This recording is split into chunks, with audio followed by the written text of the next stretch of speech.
विरोधी पक्षनेते एकनाथ शिंदेंसह शिवसेनेचे 10 आमदार मराठवाड्याच्या दुष्काळ परिस्थितीची पाहणी करण्यासाठी पोहोचले। त्यांनी हिंगोलीतल्या आत्महत्याग्रस्त कुटुंबियांची भेट घेतली। किती शेतकऱ्यांचे बळी घेतल्यावर सरकार दुष्काळ जाहीर करणार असा सवाल त्यांनी मुख्यमंत्र्यांना विचारलाय।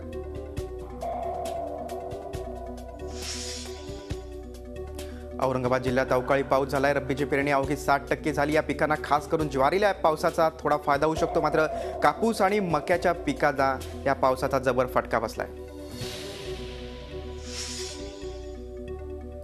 रिपाईचे राष्ट्रीय अध्यक्ष आणि राज्यसभेचे खासदार रामदास आठवले यांनी पंतप्रधान ग्राम दत्तक योजनेअंतर्गत पालघर जिल्ह्यातील उमरोळी गाव दत्तक घेतले। खुद्द आठवले यांनी स्वतः गावात येऊन तशी घोषणा केली।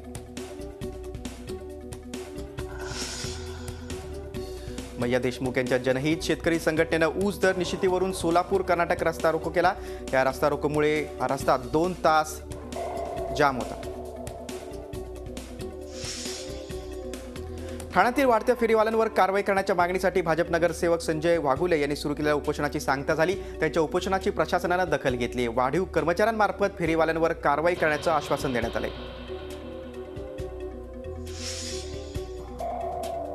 यवतमाळ जिल्ह्यात नेर महिला अर्बन क्रेडिट सोसायटीत आग लावणारा एजंट स्वतःच होरपळला। गैरव्यवहार दडपण्यासाठी पतसंस्थेलाच आग लावण्याचा कट त्यानं रचला होता।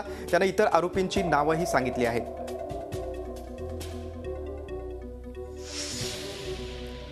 नक्षलग्रस्त भागाची ओळख असलेल्या छत्तीसगडच्या दंतेवाडा भागात स्थानिकांनी नक्षली कारवायांविरोधात पहिल्यांदाच मोर्चा काढला। सामान्यांप्रमाणे जगू द्या असा टाहू त्यांनी या मोर्चाच्या माध्यमातून फोडला।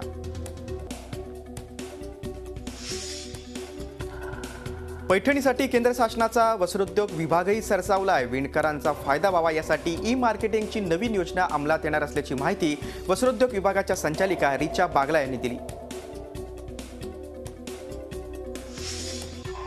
गुन्ह्याचा प्रकार ऑनलाईन नोंदला जाणार आहे। वाढीव दंडासह परवाना रद्दची कारवाई करण्यात येणार आहे।